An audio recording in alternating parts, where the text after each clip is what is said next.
Պաշտպանության նախարարությունը մեկ օրում ադրբեջանական մի քանի ապատեղեկություն ստիպված եղավ հերքել։ Բաքվից հայտարարում էին, թե իբր հայկական զինված ուժերը կրակել է ադրբեջանական դիրքերի ուղղությամբ։ Ադրբեջանական կեղծիքը փաստացի հերքեց նաև Հայաստանում տեղակայված ԵՄ դիտորդական առաքելությունը։ Մարտի 16-ից 17-ը Եվրամիության առաքելությունը պարեկային խմբեր է ուղարկել Հայաստանի և Ադրբեջանի սահմանի տարբեր հատվածներ։ Իրավիճակը սահմանին մնում է հանգիստ, արտառոց ակտիվություն չի նկատվում։ Վերջին անգամ Ադրբեջանը սահմանային կրակոցների մասին ապատեղեկություն տարածել էր մարտի 5-ին։ Այս անգամ սակայն կեղծիքը հնչում է Հայաստանի և Ադրբեջանի միջև խաղաղության համաձայնագրի շուրջ բանակցությունների ավարտի ֆոնին։ Միջազգային հանրությունը շատ լավ տեսնում է ինչ է տեղի ունենում։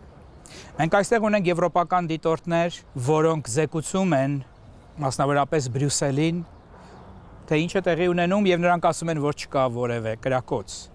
Ու այս պարագայում անկեղծ ասած հասկանալի չէ, թե ինչ նպատակ ունի այս ամեն ինչը, որովհետև եթե նպատակը այն է, որ ցույց տան, որ այ տեսեք Հայաստանն է գնում դեպի էսկալացիա, Հայաստանն է, որ չի ցանկանում կոնստրուկտիվ դիրքորոշում ունենալ, այսինքն դա չի հաջողվելու նրանց, որովհետև երևում է ամեն ինչ։ Միջազգային բոլոր դերակատարները ողջունել են Հայաստանի և Ադրբեջանի միջև խաղաղության պայմանագրի համաձայնեցումը և բանակցության ավարտը, հայտնելով պայմանագրի ստորագրման ակնկալիք։ Փորձագետի խոսքով նման պայմաններում Բաքվին այլ բան չի մնում, քան տարբեր պատրվակներով ձգձգել պրոցեսը։ Հայաստանը, ես կարծում եմ, արտավարական շատ ճիշտ քայլ կատարեց։ Ըստ էության այնպիսի քայլ, որին գուցե եւ չէր սպասում ադրբեջանական կողմը, այսինքն այդ վերջի երկու կետերի վերաբերյալ կոնսենսուսի միջոցով համաձայնության ձեռքբերման, որը ըստ էության ամբողջությամբ փարատում է այն բոլոր արհեստական պատճառաբանությունները, որոնք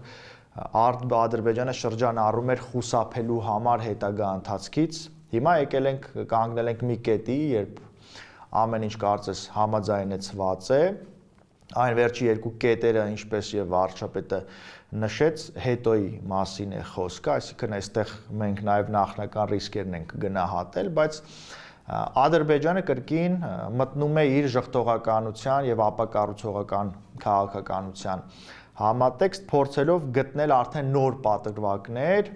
ստորագրումը, այսպես ասենք, հետաձգելու տեսանկյունից, որտեղ եթե ամեն ինչ պատրաստ է, ուրեմն պետք է ստորագրվի։ Ադրբեջանն այժմ խաղաղության պայմանագիրը չստորագրելու լեգիտիմ պատճառ չունի, շարունակում է քաղաքագետը։ Այժմ միջազգային ճնշումը շատ անգամներ ավելի մեծ է լինելու Բաքվի վրա։ Մենք տեսանք շատ արագ արձագանքներ միջազգային խոշոր դերակատարների կողմից, դրական արձագանքներ, որ համաձայնեցվել է կետերը, եւ նաեւ շատ հատկանշական է ամերիկյան կողմի շատ հստակ դիրքորոշումը, որ Կովկասում պետք է խաղաղություն եւ պետք է աշխատանք այս ուղղությամբ շարունակել։ ԱՄՆ-ն առաջին անգամ է նոր վարչակազմի պարագայում խոսում Կովկասում խաղաղության մասին։ Եկեք այս շեշտադրումն անենք, եւ սա ցույց է տալիս, որ Ամերիկան չի փոխել իր քաղաքականությունը Հարավային Կովկասի նկատմամբ, թեկուզ եւ վարչակազմը փոփոխվել է։ Միացյալ Նահանգների նախագահի ազգային անվտանգության հարցերի խորհրդական Մայք Ուոլցը X-ի միկրոբլոգում հայտնեց, որ հեռախոսազրույց է ունեցել Ադրբեջանի նախագահի ազգային անվտանգության հարցերի խորհրդական Հիքմեթ Հաջիևի հետ եւ ասել, որ Հարավային Կովկասում հակամարտությունը պետք է ավարտվի։ Մենք ուրախ ենք, որ Ադրբեջանը եւ Հայաստանը մեծ քայլ են կատարել եւ համաձայնել են խաղաղության պայմանագրին։ Ես Հաջիևին ասացի, որ մենք պետք է ավարտենք այս խաղաղության համաձայնագիրը հիմա, ազատենք բանտարկյալներին եւ միասին աշխատենք տարածաշրջանն ավելի անվտանգ ու բարգավաճ դարձնելու համար։ Ամերիկայի ոսկե դարը խաղաղություն եւ բարգավաճում կբերի աշխարհին եւ մենք չենք դադարի աշխատել, մինչեւ դա տեղի չունենա։ Շատ կարեւոր է այստեղ այդ այսպես ասած wording-ը, հա, այսինքն այն բառապաշարը, այն շեշտադրումները, որոնցով ողողել էր խորհրդականը իր խոսքը, որ պետք է վերջ տրվի այս հակամարտությանը եւ որ Ադրբեջանը պետք է բաց թողնի ուրեմն գերիներին,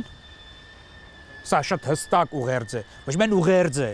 սա հստակ նաև պահանջ է։ Տարածաշրջանում կայունությունը ԱՄՆ ռազմավարական շահերի մեջ է։ Եվ այստեղ խաղաղության եւ կայունության կողմը Հայաստանն է։ Դրա համար են համընկնում մեր շահերը։ Իսկ հակառակ ագրեսիվ եւ ապակառուցողական կողմը Ադրբեջանը եւ այդ ուղերձը այդ Ադրբեջանին է ուղղված։ Տեսեք, Հայաստանին չեն ասում եկեք խաղաղություն հաստատեք, որովհետեւ Հայաստանը տեսնում են, որ ուզում է եւ պատրաստական է, այլ այդ հեռախոսազրույցը տեղի ունենում Հիքմեթ Հաջիևի հետ, որին ըստ էության փոխանցվում այն կարևոր մեսիջը, որ նոր արկածախնդրությունների գնալու դուք այսպես հնարավորություն չեք ունենալու։ ԱՄՆ նոր վարչակազմի Հարավային Կովկասի խնդիրների հանդեպ ակտիվության եւս մեկ դրսևորում փորձագետները համարում են ոչ պաշտոնական մի տեղեկություն։ Մարտի 14-ին Մոսկվայից Բաքու էր ժամանել ԱՄՆ նախագահ Թրամփի Մերձավոր Արևելքի հարցերով հատուկ բանագնաց Սթիվ Ուիտկոֆը, որը Մոսկվայում բանակցել էր Պուտինի հետ։ Բաքվում նա անցկացրել էր մի քանի ժամ եւ հայտնի չէ, թե ում հետ էր հանդիպել եւ ինչ քննարկել։ Հենց այդ անակնկալ այցից մեկ օր առաջ էր Ադրբեջանը շտապել հայտարարել, որ Հայաստանի հետ ավարտել են խաղաղության համաձայնագրի շուրջ բանակցությունները։ Վոլոդիա Մուշեղյան, Էդմոնդ Հակոբյան, լուրեր։